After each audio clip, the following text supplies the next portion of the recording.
കേരളത്തിലെ ഉപ്പു സത്യാഗ്രഹത്തിൻ്റെ വേദി എവിടെയാണ്? പയ്യന്നൂർ. കോഴിക്കോട് നിന്നും പയ്യന്നൂരിലേക്ക് 32 പേരടങ്ങുന്ന സത്യാഗ്രഹ ജാഥ നയിച്ചത് ആരായിരുന്നു? കെ. കേളപ്പൻ. പയ്യന്നൂരിനെ രണ്ടാം ബർദോളി എന്ന് വിശേഷിപ്പിച്ചത് ആരാണ്? എസ്. എ. ബാരൽവി. കേളപ്പനെ അറസ്റ്റ് ചെയ്തതിനു ശേഷം ജാഥ നയിച്ചത് ആരാണ്?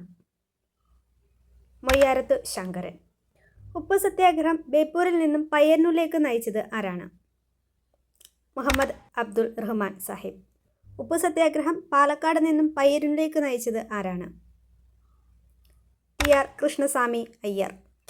കേരളത്തിലെ ഉപ്പു സത്യാഗ്രഹ സ്മാരകം എവിടെ സ്ഥിതി ചെയ്യുന്നു? ഉളിയത്ത് കടവ്. ഉപ്പു സത്യാഗ്രഹത്തിൻ്റെ മാർച്ചിങ് സോങ്ങായ വരിക വരിക സഹചര്യ എഴുതിയത് ആരാണ്? അംശി നാരായണപിള്ള. ഉപ്പു സത്യാഗ്രഹത്തെ തുടർന്ന് ബെല്ലാരി ജയിലിൽ അടയ്ക്കപ്പെട്ട് നിരാഹാര സമരം നടത്തി 22-ാം വയസ്സിൽ മരിച്ചത് ആരാണ്? പി. സി. കുഞ്ഞിരാമൻ അടിയോടി. ഉപ്പു സത്യാഗ്രഹം കേരളത്തിൽ അടിച്ചമർത്തിയത് എന്നാണ്? 1930 മെയ് 12.